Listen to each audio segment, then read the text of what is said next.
Good afternoon. My name is Marek Michalewicz. I'm the director of Interdisciplinary Center for Mathematical and Computational Modeling, University of Warsaw. And ICM, in short, we are hosting this series of virtual ICM seminars in computer and computational science since April this year. It morphed from our annual conference called Supercomputing Frontiers Europe, which was held in March and will be held again in July this year. And today's event is possible also with support of several patrons and supporters. Our honorary patron is National Information Processing Institute. We have media partners with Datanami, ITWiz, HPC Wire, Computer World, and Forum Akademickie. This seminar is, I believe, 16th in a series. So far, we had luminaries in our field, in a very broad field of computing, supercomputing, computer sciences.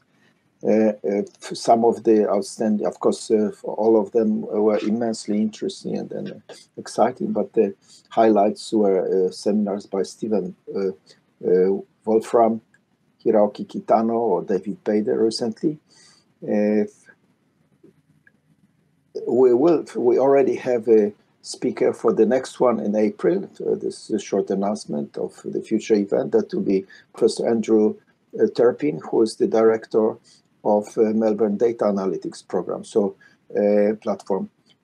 So the next seminar will be, in a certain sense, continuation of today's topic, but the perspective will be from different continent, from different group, and so I believe all of participants present today will turn up next month on April 22nd.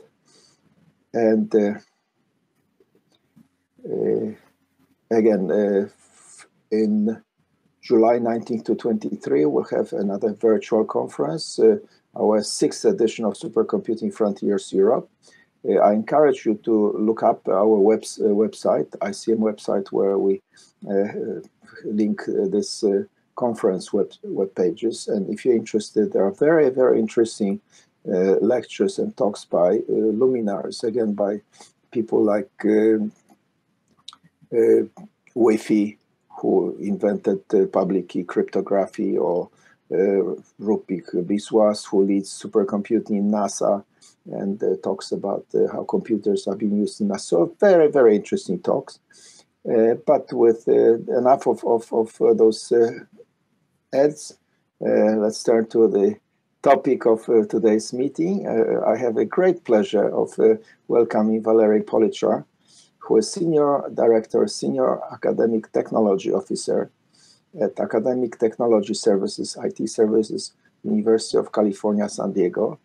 Lovely campus. I had the pleasure of being there at the end of 2019. And we met with Valerie. I've had the pleasure of learning about the achievements of the group and the university under guidance of Valerie. So I was so impressed, and I treat it as a sort of best practices in our field. And this talk, I intentionally invited Valerie because ICM is part of University of Warsaw. And I would really like us at our university, at our community, to look for the best practices, for the best examples of how things should be done to enable scientists who are not computer scientists necessarily, but require and must be supported in IT services. How should we do it together? Of course, it requires a dialogue between users and providers of services, but this seminar, please, those of us who are from our universities, I invite you to this dialogue, and this talk, please treat this talk as an introduction to such a the dialogue. And with that, I welcome Valerie, and please proceed with your lecture. Thank you very much. Thank you so much, Marek. So yes, we're going to talk about a topic that maybe is not so deeply technical, but it's about how do you plan for technology? How do you decide what you're going to need in the future? Let's see here. A little housekeeping. For anyone who is using a screen reader, the photos on these slides are simply decorative. They are images of our lovely campus in San Diego, California. And I'm going to try to make these slides available, I believe, that to anyone who wants them afterwards, but you're also welcome to take any screenshots. There are a couple of slides where I have a list of survey questions, a list of interview questions. We're not going to walk through every one, but you may want to take a look at them later. So we're going to start by talking a little bit about the history of cyber infrastructure planning at UC San Diego. We've been doing this for a while. We'll talk about how it went, and I'll walk you through our new planning process and just some recommendations if you want to do the same at your institution. So in 2008, this is what cyber infrastructure planning looked like. We gathered together our senior administration, some faculty who had long-ranging vision like Larry Smar, and a couple of our higher level IT leaders, brought them together into a committee and had them talk about what campus needed.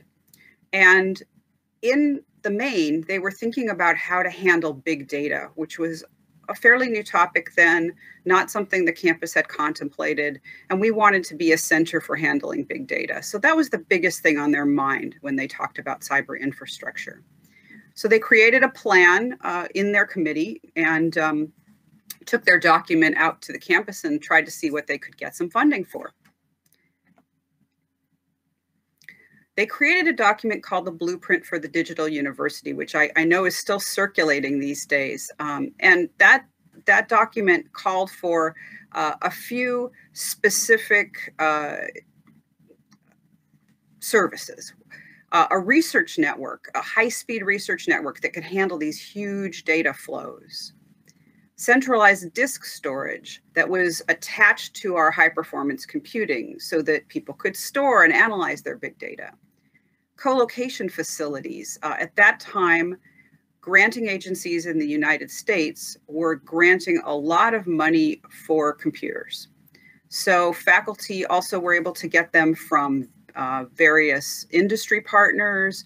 There were a lot of new computers arriving on campus, and people were putting them in their offices, which is not ideal for these very high-end machines that needed temperature controls and controls on electricity. So we wanted a facility to put them in. Condo clusters. This was a new concept in the early 2000s, where several researchers would put their clusters together into a giant cluster, and they could share cycles, take advantage of economies of scale. And so we thought that was a good idea to try. Digital curation, a very new concept then. The idea that your research data sets were important and they needed to be saved somewhere, and they needed to have some attention paid from someone in library science to how they were stored, the metadata that was associated with them, so they could hopefully someday be reused and preserved for posterity. And finally, the idea of cyber infrastructure expertise. You need someone to help your faculty use all these tools. So the blueprint called for these 6 things. So when we got down to specifics, they said, okay, a co-location facility, we have one that was recently built in the Supercomputer Center, so that's going to be our colo. We'll just invest some more money in it.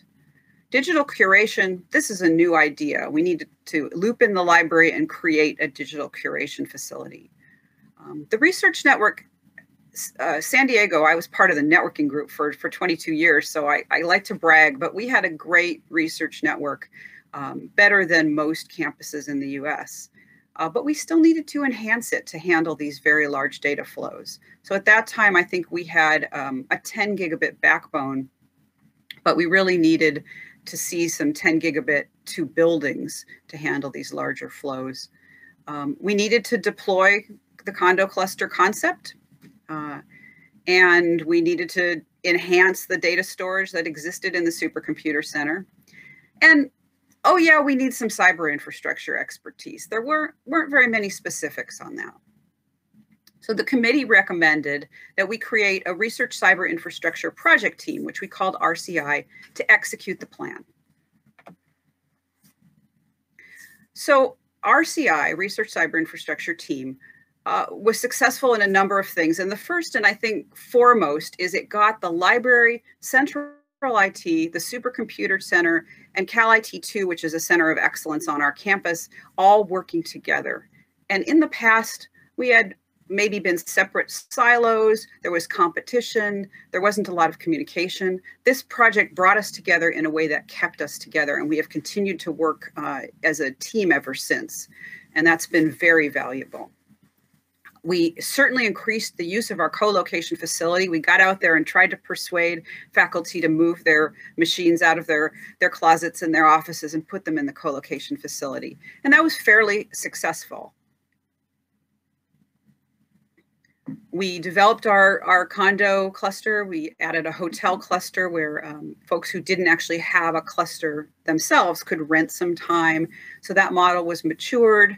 We created a terrific library data curation program with specialists who meet with faculty and help them apply metadata to their data sets and preserve them in the library.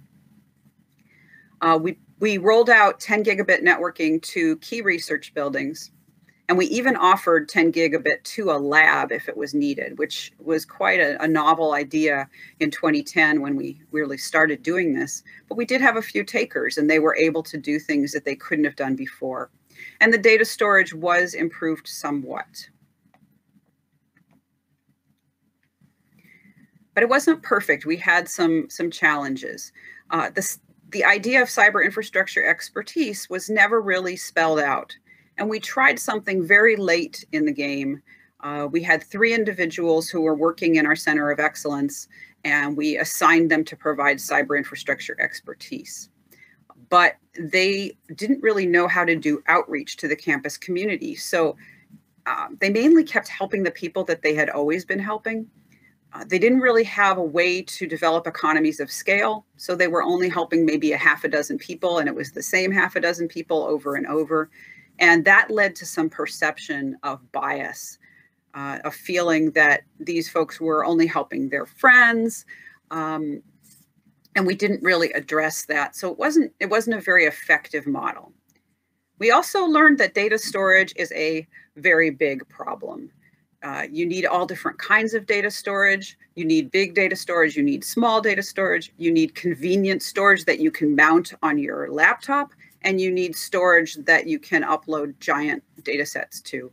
And we really didn't have that broad offering. And finally, by 2014, the service package was no longer revolutionary.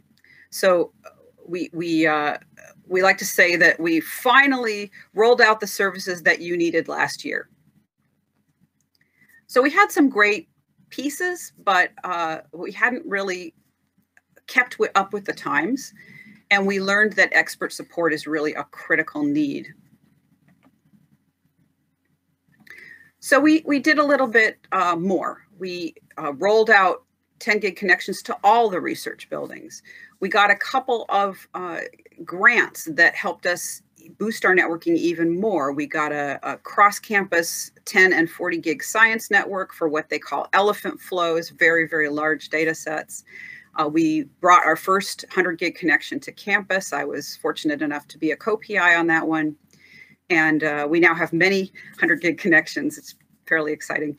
And we proposed a new program because RCI was slated to end in 2014, and we didn't want to stop. We knew there were some new things we needed to do. So we rolled out a new program called the Integrated Digital Infrastructure, and Larry Smar was in charge of that, and that was funded by our chancellor. So he gave us he said 2 to 3 years of funding. He was going to see how it went. we thought we would try something a little different. We proposed to fund transformational projects. So if a faculty member could say that this technology would change the way their research was done, and also digital research platforms, by which we mean permanent infrastructure that was going to help multiple faculty members, not just the one who was proposing this. And the ultimate goal was bring in more grant dollars, make us more competitive for grants. So it also included a piece of money to keep supporting the supercomputing resources that we had already established.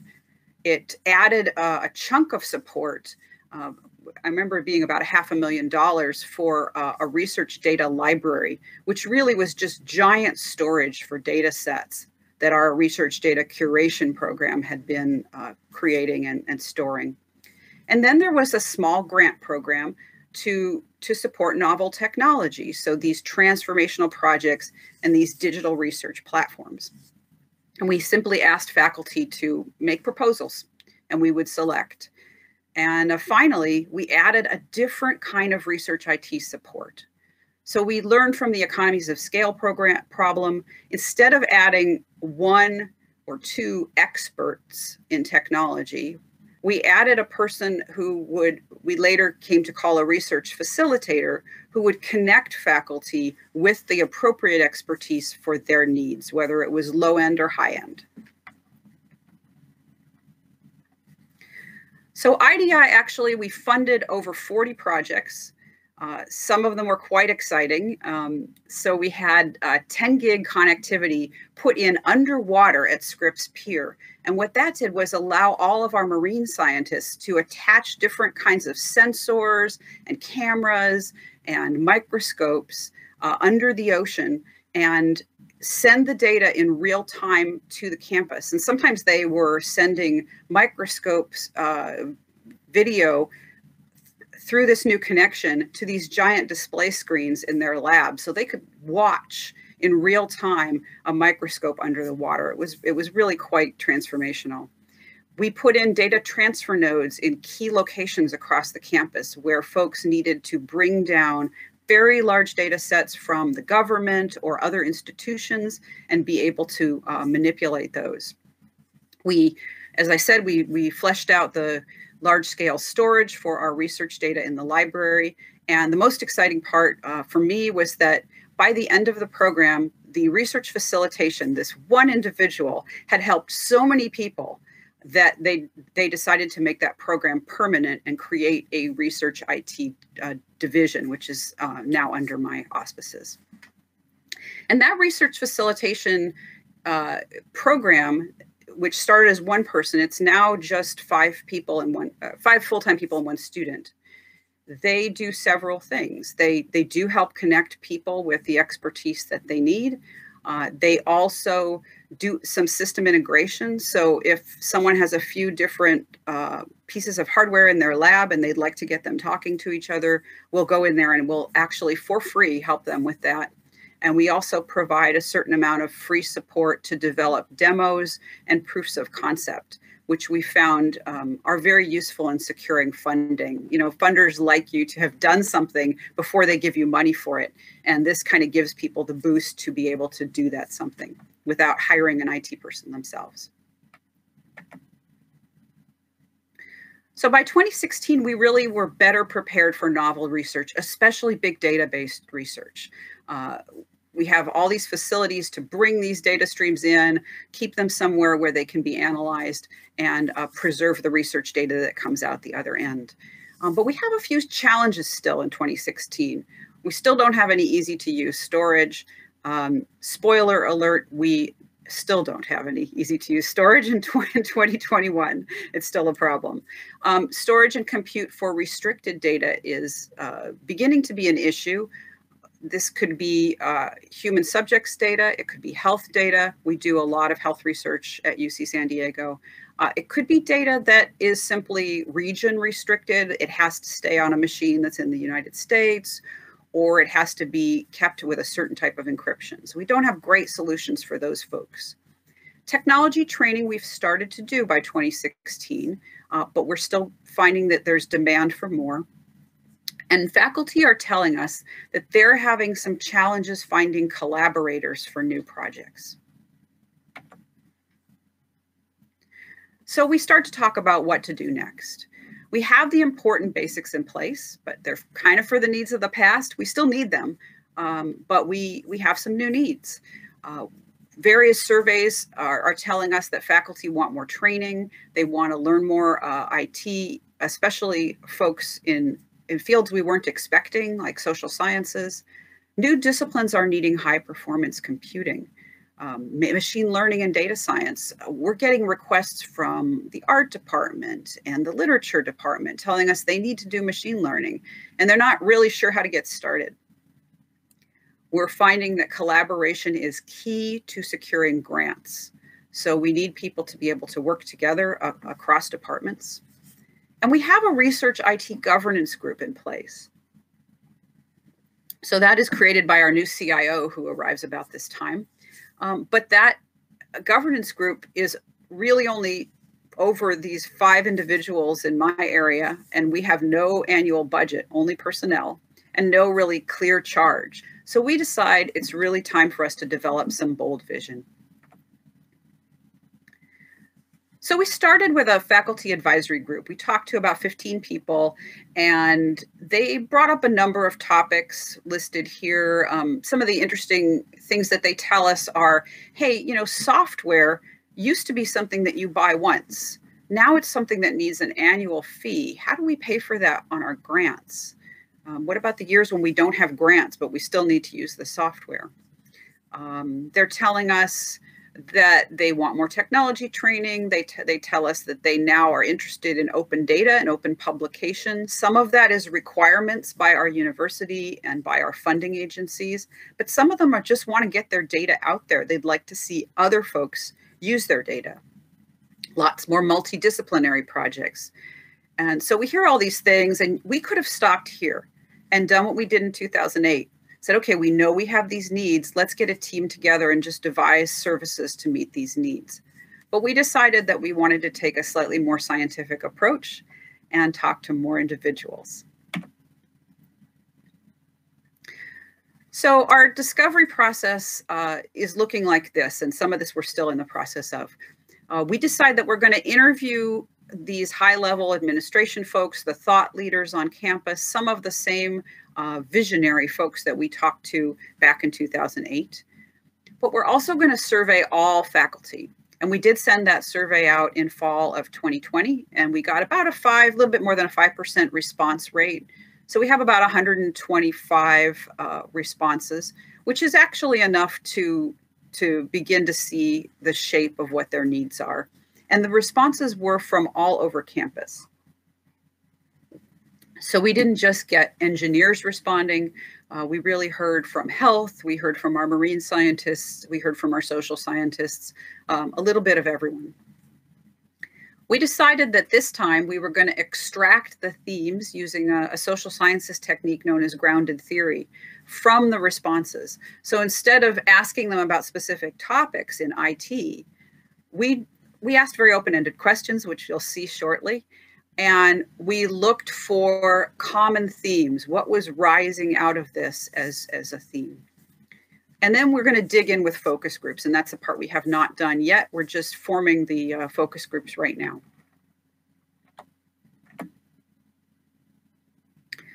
So here are the survey questions. And again, I'm not going to read all of these. I just want to point out a couple of aspects. We started out by reminding them that we are asking about the next 5 to 10 years. So to try to put them in a future mindset. We asked them, what are their funding agencies doing that's different now? What's changing about your research workflow? Those are not really questions about technology per se, but they're questions that allow a technology expert to say, oh, okay, then I know what you need. One question that I think I would not ask again is question 3. What are you doing manually today that you would like technology to help you with? That's kind of a classic question that we used to ask when we were trying to make plans like this. And it turns out that that didn't really get the answers we hoped for. There were people that skipped that question. It probably wasn't worth bothering with. We asked what our university was doing well and poorly. We asked what collaborations with folks were looking like. We wondered if they were collaborating with industry. We asked them about what did they envy that other institutions could do that they couldn't. What don't we have here at UC San Diego? And finally, sort of just for fun, we asked this question: what keeps you awake at night, either because it scares or excites you? And I found that the answers to this question were fascinating. Definitely there were people, because of September 2020, they talked about the pandemic, they talked about the United States election, but they also talked about the interesting things that were on their mind about their research, their worries about getting funding, trying to balance teaching and research at the same time. And hidden in those answers, we found a lot of very interesting themes. So the goal of this survey was to get us past wish lists, because if you ask someone what technology they need, they're going to tell you, I need a faster computer, I need more disk space, what they need right now. But we wanted to think about the future. We're looking 5 to 10 years down the road. So we wanted to hear things like, my funding agency wants me to share my data. I'm working with huge data now. I wasn't doing that before. I need to do machine learning and I don't know how. We heard a lot of that. So here's some quotes from the responses that are fairly typical. The data sets in neuroscience are reaching petabyte levels. Petabyte levels. We heard this in many disciplines. We have huge new data sets, and we're in a discipline that did not used to deal with big data sets. A lot of folks asked about help with collaborative projects. So, and this person says, in my lab, projects typically include a Slack group, a web server with a URL, a Google folder for work documents, a project management tool, many questions about collaborating, sharing data. Where do we find a common workspace? What if we're working with folks in another institution and they're using a different solution than we're using? How are we going to all authenticate? Many questions around collaboration. GPUs should be almost as commonplace and easy as people using computers in the library.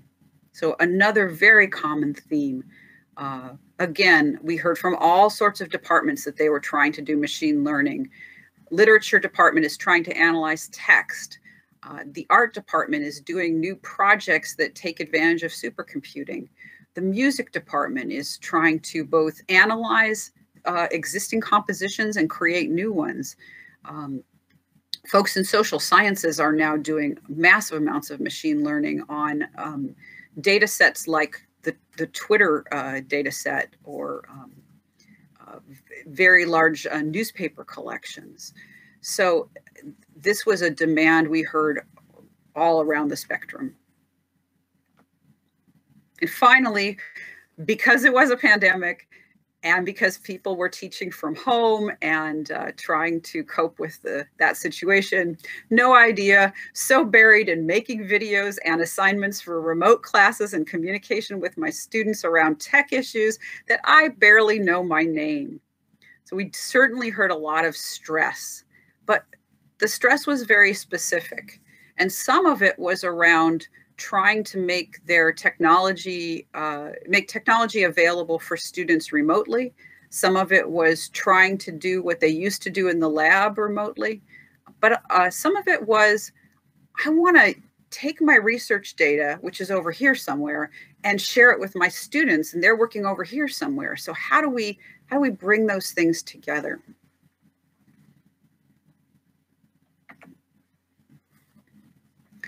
So when we did our grounded theory approach, we pulled these themes out of the very lengthy and verbose responses. So multidisciplinary research emerged, and also it's associated, but it's not identical, global, national, and multi-site collaboration. So the first has more to do with we're collaborating across different departments. You know, we have biology working with art, and that's not something we did in the past. And that has a set of challenges, another set of challenges associated with collaborating across institutions or across national borders. As I mentioned several times, increased use of machine learning across all disciplines is surfaced as a theme. Open data and data sharing. So we did hear that from our faculty survey, but we had it reiterated here that this is key. What's interesting is that in some disciplines, data sharing means I need to make my data more broadly available, full stop. In some, I need to share my data with very specific collaborators that aren't at this institution, but it's protected data, so I have to share it very carefully. We're seeing increased use of centralized and national data repositories. An example would be that folks in the biology field need to store their data in this national biology research database. Different kinds of requirements in different departments and fields, so we have to keep up with that. Big data is still a theme, but now it's big data for people that didn't used to use big data. Training and support, always a request, always desire for more. And finally, we heard about novel types of research products. So in the old days, your research product was a publication. You would publish a paper. That was the end result. Now, of course, we know that data sets are becoming important research products. Source code, different kinds of software are a research product for many of our faculty. Art projects like videos of dance or images are becoming important. In some cases, we have LiDAR data, or we have drone video that's an important piece of data that's a product. And now we need to figure out how to store them, how to share them, how to collaborate on them. So we also were at the same time engaging in what we called our VIP conversations. We talked to vice chancellors and directors and deans and key faculty members. And I'll show you the interview questions for those folks in a moment. Some of the points they raised a lot of the same points as our faculty, like multidisciplinary research is important. But what we heard from them is multidisciplinary research is actually a key strategic goal for our campus. That's how we think we're going to grow our research. We also heard that administrative technology was actually a problem. So, we typically ask about, what do you need in the way of supercomputing? What do you need in the way of high-speed networking? These folks were telling us, we have trouble with accounting software that's different between two different departments or two institutions. It makes it very hard to work on the same grant. We heard that a fast network is still important. We have folks who continue to push the limits of the network we have, and we grow it as quickly as we can. Better access to high performance computing. I know you've seen that on almost every slide now, but for many disciplines. And that a general sense that our university needs to be bolder. We were bold in 2008, and we need to be bold again. We need to think big. So we actually customized our interview very much by who we were interviewing when we spoke to the VIPs, but a few questions were the same. So we asked about key funding agency trends.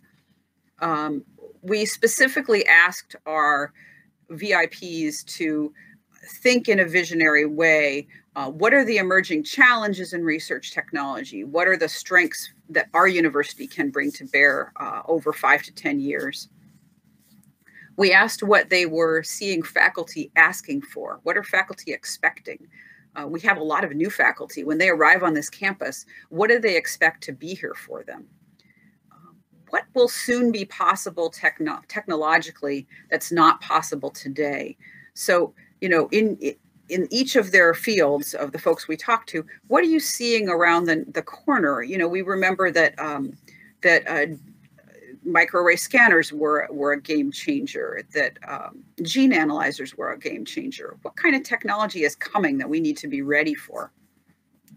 We did ask the usual questions about what are we doing well, what are we doing poorly, but we also, because the University of California is a system with a number of campuses, we asked if there was anything we could leverage from the system-wide initiatives.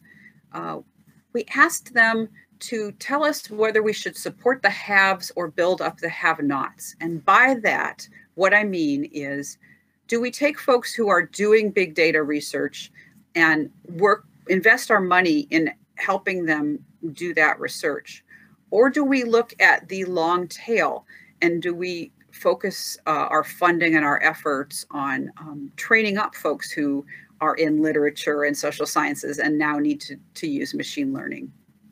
And of course, you know, the answer is always we want you to do both, but we definitely got some nuanced responses that are going to help us to develop services.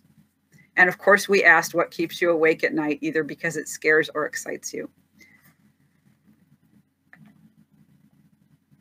So some suggestions of things to look for and think about when you're trying to develop a solution for these themes that have been raised. Because when you do it this way, it's the job of the technology experts to decide what the right solution is for the kinds of problems that they're hearing. So you need to think about who needs the service. What disciplines are they in? Are they experts or are they intro level? Are they large collaborations, or is it a single lab that needs the service? What is needed? Is it high end? Is it entry level? Where should it be used? So folks will often ask for things based on what they know. Like, I would like some software to put on my computer, but maybe there's a software as a service, cloud service, that's a better solution. Or maybe folks are solving that problem in a different way and that individual doesn't know about it yet.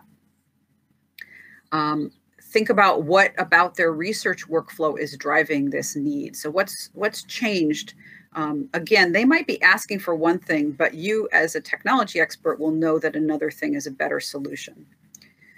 Think about how could it be provided? Do we want to just buy it? Do we want to run it on campus because it really requires some very special skills? Does it have something to do with a particular discipline, or is it tied to a service like the library? So you need to think about what are the ways to give them the service they need. And finally, what is this going to make possible? What's the return on investment? Because you're going to need a story to sell it, to get the funding to do it. So these are our next steps. We're going to finish up our interviews and dive in with our focus groups. And then we're going to write our report. And our planned approach is that we're going to set the stage for the way that research is changing, not the technology, but start with how the research is changing. And then for each of the themes that we surfaced out of our surveys, we're going to propose some services that we think are probably best provided centrally. We'll talk a little bit about what the faculty will be expected to provide. And then we'll kind of end with in each case, what's the payoff for our institution? Is this going to help us get more grants? We're going to look more competitive. Is it going to help us be able to analyze data that we couldn't analyze in the past? Is it going to facilitate collaboration with institutions we were not able to work with before?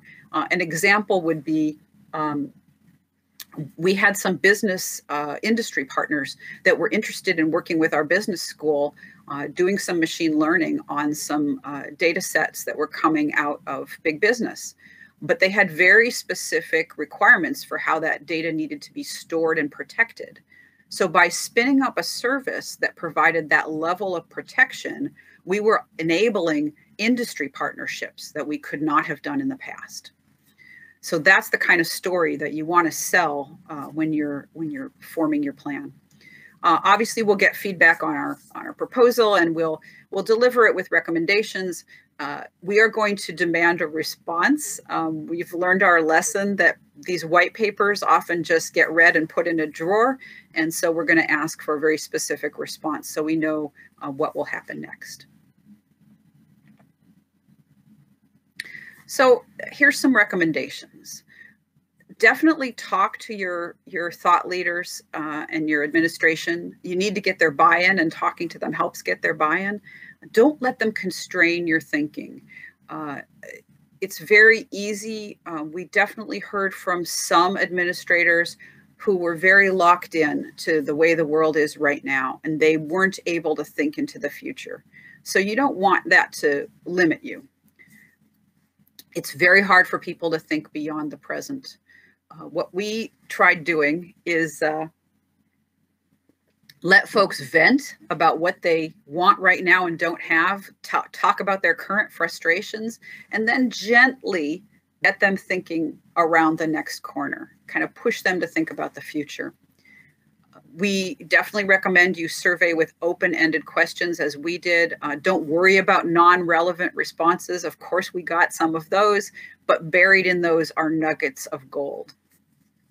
Don't plan themes before you survey. So we did have that list of themes, and we started out thinking about asking about those themes. And instead, we decided to make it open-ended and surface themes from their responses. And we got much richer responses, we think, because of that. We like the idea of following up with focus groups, which, again, you're going to have to nudge people to think about future trends and not what they need right now. Finally, tell a story. What ways is research changing? Are we doing, we have a history professor who has always worked with physical objects right in front of her, and now she's working with drone survey footage of the Amazon. So she's sending folks down there with a drone and a camera. It flies around and sees where various developments, human developments are, come back with the footage, and now she's analyzing that. That's a big change in the way she's doing her research. Then we need to talk about what the value is of developing these new services and the cost and risk of not changing the services. So you do have to make a business case, but it's easier to make when you understand what ways research is changing. I strongly recommend you separate the need from how you're going to pay for it. This is a vision for 5 to 10 years down the road, and things are going to change from year to year. So if you know what you need, and you know you're going to need it in 5 years, how you pay for it in 5 years, it may change a little. It's certainly important to talk about sustainability, but it's also okay to say, our university needs this and we can't afford it right now. Because that will help the administration to think down the road. And as the message sinks in 5 years, maybe that money suddenly becomes available to you. So that's really, I know it's a short talk, but that's really all I had to say. I'm open to questions, and you're certainly welcome to email me as well.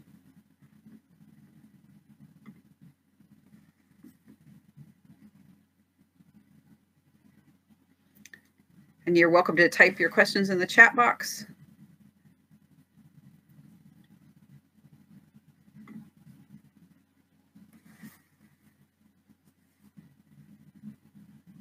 Maybe I'll help with that. Are there any questions from the audience? Of course, I have lots of questions. First of all, Valerie, thank you for your insights, for your talk, for sharing your experience with us.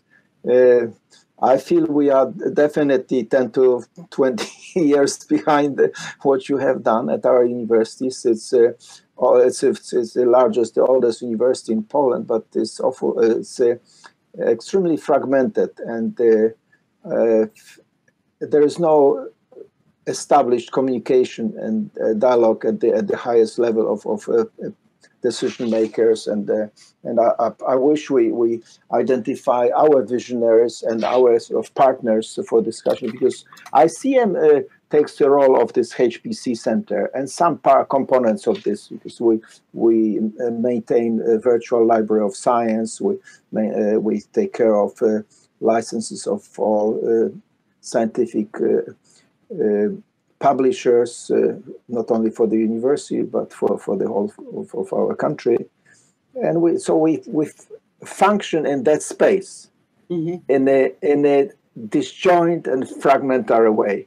And I'm just sort of for a few years now, I'm just scratching. That's what keeps me awake at night. Actually, how to what we should do to go into your direction. To sort of integrate it, to raise awareness and to help others, because ultimately what we do is service. And that's really where we started. So it's very common to have the supercomputer folks and the library, all these folks not speaking to each other and kind of doing their own thing. Everyone's solving the problems that are right in front of them. And just bringing these folks together, even to talk and to get to know each other, the social connection is important. And it kind of takes a little while to develop trust. So I think one of the good things that the RCI project back in 2009 did for us is it got us all in a room talking. And I think for the first year, we weren't really collaborating. We were just talking to each other about what we did. We learned a lot. There was, initially it was difficult. People were very wary of each other. There was no trust. But after about a year of meeting, I think it was every other week, and talking about what we were up to, we began to really work together. And that was probably the most important part of all of this. I see a question, what the university background is of our research IT team. So I'm not quite sure if you're asking what their degrees are or where they were from. But we have a couple of folks with master's degrees. We don't have any PhDs on the team. We'd like to. The University of California, Los Angeles has, I believe, 16 folks with doctorates on their team. But we do have folks who have a research background, are very excited about working with faculty. We have, one of them is about to get their master's, so we'll have more master's degrees in that group. So I see a question, whether we lean toward on-premise solutions or buying services with licenses. We have been a scatter shot for a long time. The idea at first was everything goes to the cloud. What we have learned is that there are certain very good reasons to run things on campus. And those are, it's discipline specific.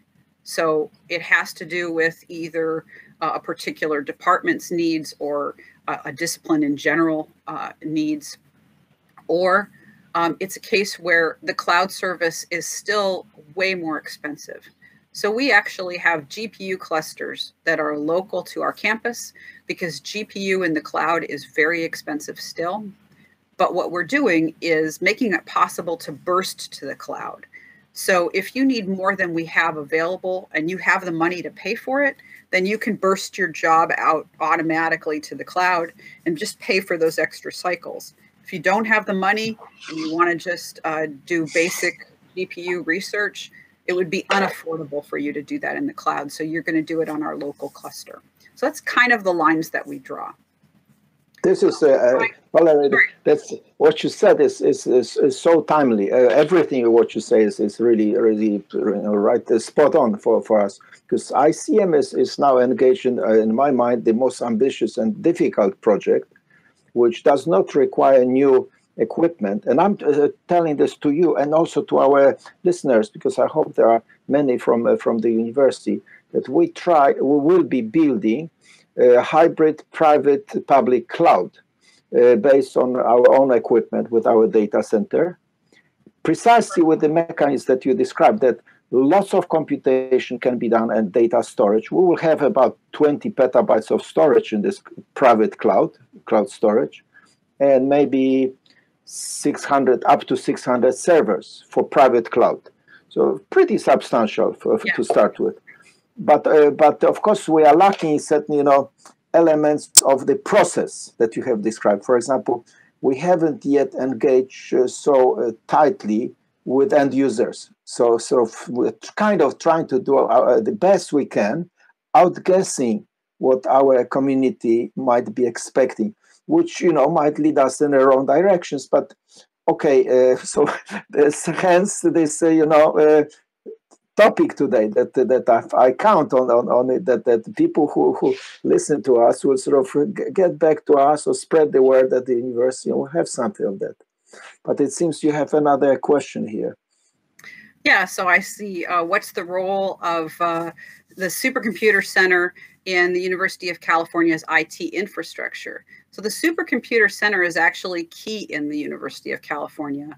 Their co-location facility has machines from all over our system.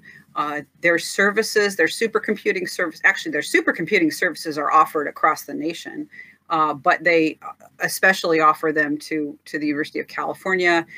They have other kinds of purchasable services that they make available.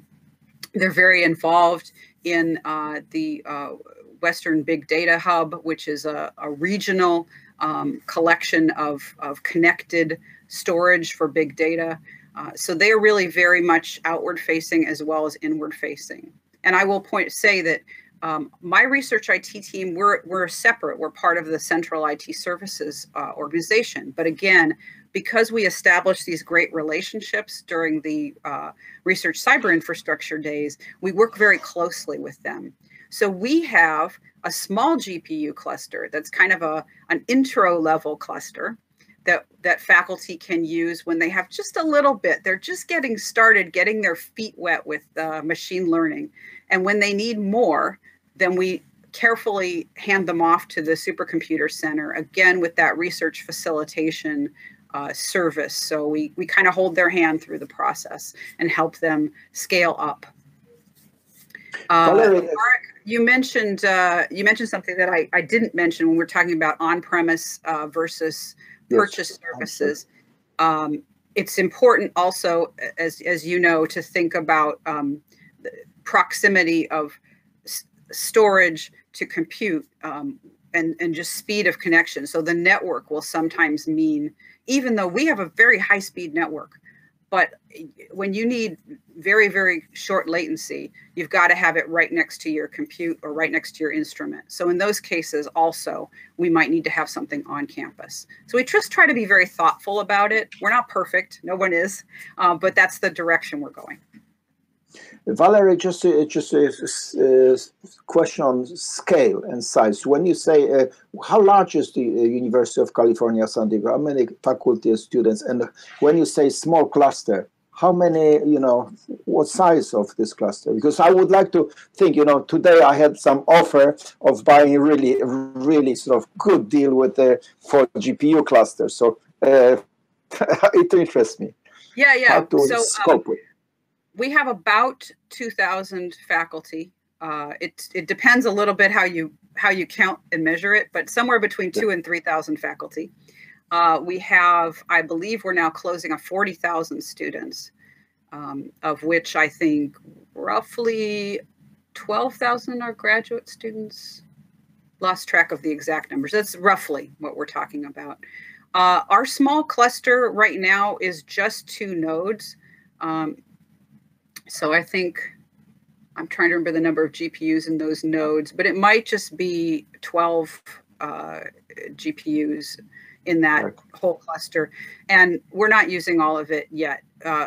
What we have is, very small, like an economics professor comes in, does one analysis, and then might not need to use the cluster again for 6 months. So a very small number of nodes can meet those entry-level needs. Excellent. That's very, very useful comment for me. And our university, by the way, is a similar size, about 55,000 or so, around about that way, that number. Do we have other questions? Yes, there's. Yaroslav is asking here. There's a question. Yes. Financial model of centralized IT services. It Yes, in brief.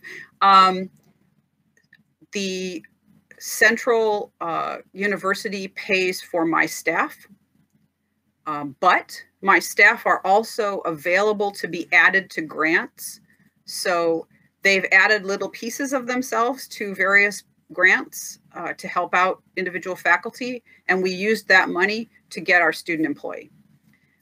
So that's kind of, we're hoping will grow by getting a little bit more money from grants and then sort of hire another person. In terms of the services at the Supercomputer Center, they mostly cost money, and so they are paid for with grants. We've been able to get this tiny little mini cluster paid for so that we can provide it for free to those entry-level folks. But then the minute that they need a little bit more, they do have to pay for it. We don't have a lot paid for centrally. The library data, research data library is also centrally funded.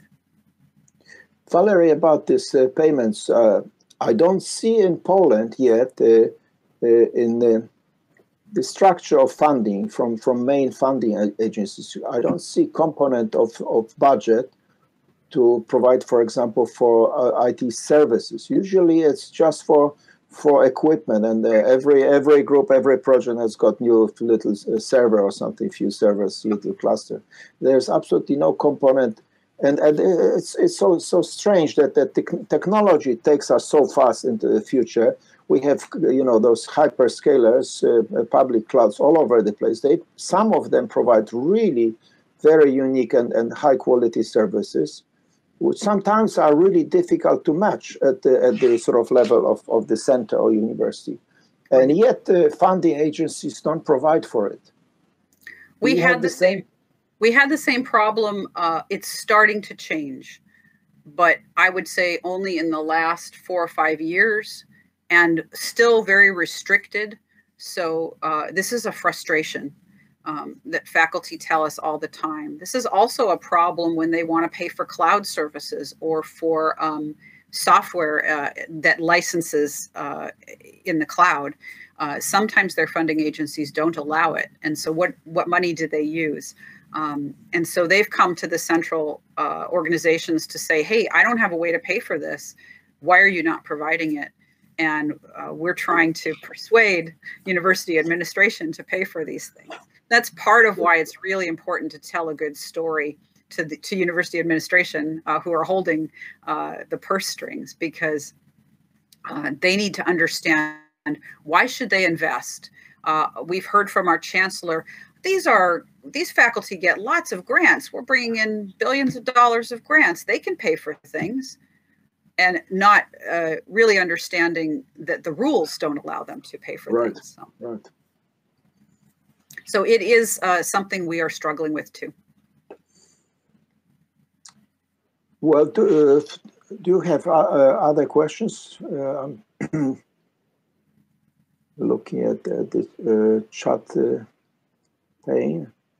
Well, Valerie, that was most interesting for me. I will actually ask my colleagues within ICM to go back and watch recorded video of your talk, because there are so many take-home points, really things that are kind of, when it's always like that, the truth, when you know it, appears trivial. When you don't know, it's just beyond your perception. And I would really like to share your experience with others, lots more than we managed to invite today. So thank you so much. Thank you so much for having me. All the best over there in California, sunny California, I guess. Lovely. Well, I hope you can visit again in the future. Yeah, I would love to. It was a fantastic experience when I was there. So thank you. And let me just remind our participants that today we've heard Valerie Polichar from University of California, San Diego. Thank you so much for that. Next month, on the 22nd of April, I invite all, and also please spread the word, I invite you all to talk by Professor Andrew Turpin, who leads Melbourne Data Analytics Platform. It's a very interesting new formation at the University of Melbourne. I may remind you that the University of Melbourne is perhaps #1 ranking university in Southern Hemisphere, definitely in Australia, usually going neck to neck with the Australian National University, which I am graduate of, so I need to say that. and this data analytics platform fulfills the role of one of the units that Valerie was talking today. It's an interface between big data and technology and academic users. It's a new outfit there, and again, it will be continuation of going into a particular direction based on today's talk. So I invite you all. Again, next on our slides is Supercomputing Frontiers Europe. That will be 7th event. We are very fortunate to always have most exciting talks, truly visionary. The stress, when we build this conference, the stress is on frontiers. So we used to have leaders in neuroscience who are not, Baroness Susan Greenfield, for example, who doesn't use computers, doesn't do computation, but understands brain like nobody else. And so that is a good point to start discussion. Will supercomputers ever match, will have a rich capacity of cognition, or can we compare even? So that's the kind of conference. Please keep it in mind, and I'll invite you all. And again, today, I thank you very much, Valerie. Thank you all for coming here, and I hope to see you all and more of you next month. Thank you very much. Bye-bye.